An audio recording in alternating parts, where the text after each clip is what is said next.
Hi hello అందరికీ నమస్తే. నేను మీ ఈస్ట్ హీరో.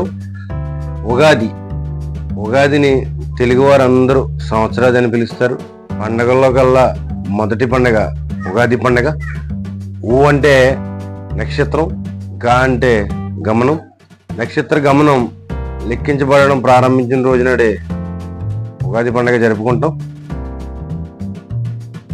చైత్ర శుద్ధ పాడ్యమి రోజునాడు ఈ ఉగాది పండుగ అనేది మనం జరుపుకుంటాం.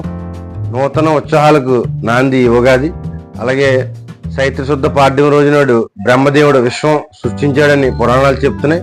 మరొక కథనం ప్రకారం సోమకరుడు బ్రహ్మదేవుడి వద్ద వేదాలను దొంగిలించి సముద్రంలో దాక్కుంటే విష్ణుమూర్తి మత్స్యకార రూపంలో వెళ్ళి ఆ సోమకరుని వధించి ఆ వేదాలను తీసుకొచ్చి బ్రహ్మదేవుడికి ఇచ్చిన రోజునాడే మనకు ఉగాది పండుగ జరుపుకుంటామని పురాణాలు చెప్తున్నాయి. అలాగే మన ఈ ఉగాది పండుగ రోజునాడు నూతనంగా ప్రారంభించిన పనులు ఏమైనా ఉంటే ప్రారంభిస్తాం. అలాగే కొత్త బట్టలు కట్టి మామిడి తోరణాలు కట్టి చాలా చేస్తాం. రకరకాల వంటకాలు చేసుకుంటాం. ఆ వంటకాల్లో అతి ముఖ్యమైన వంటకం ఉగాది పచ్చడి. అలాగే షడ్రుచులు కలిపి చేసే ఈ పచ్చడి అలాగే మన జీవితంలో జరిగే అనుభూతులు మనకి సంకేతం. అలాగే ఈ పచ్చడిలో ఉన్న పదార్థాల్లో ఒక్కొక్క పదార్థం ఒక అనుభవానికి మనకి సంకేతం. ఈ పదార్థాల్లో బెల్లం తీపి ఆనందానికి సంకేతం. అలాగే ఉప్పు ఉత్సాహానికి రుచికి సంకేతం. వేప పువ్వు చేదు బాధ కలిగించే అనుభవాలు. చింతపండు పులుపు నేర్పుగా వ్యవహరించే పరిస్థితులు.